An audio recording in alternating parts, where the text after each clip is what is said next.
ஜம் ஆன்மீக அன்பர்களுக்கு வணக்கம். அட்சய திருத்தியையில் பல்லியை பார்ப்பதால் என்ன நடக்கும் தெரியுமா?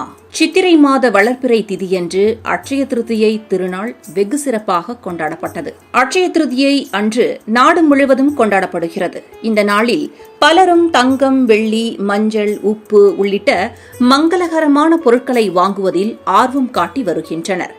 இந்த நிலையில் அட்சய திருதியைக்கும் பல்லிக்கும் உள்ள தொடர்பு குறித்து இங்கு பார்க்கலாம் வாருங்கள். அட்சய திருதியை அன்று பல்லிகளை பார்ப்பது 7 ஜென்மத்திற்கான பாவங்கள் தீரும் என்பது நம்பிக்கை.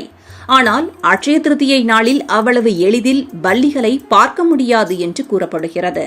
அட்சய திருதியை நாளில் பல்லிகள் ஒளிந்து கொள்ள வேண்டும் என்பது வாஸ்து பகவான் கட்டளை என கூறப்படுகிறது. அதனால்தான் இந்த நாளில் பல்லிகளை பார்ப்பது சகல பாவங்களும் நீங்கி செல்வங்கள் பெருகுமாம், லட்சுமி கடாட்சம் பெருகும் என்பதும் நம்பிக்கை. நீங்கள் எத்தனை பேர் அட்சய திருதியை நாளில் பல்லிகளை பார்த்தீர்கள் என்று யோகித்து பாருங்கள்.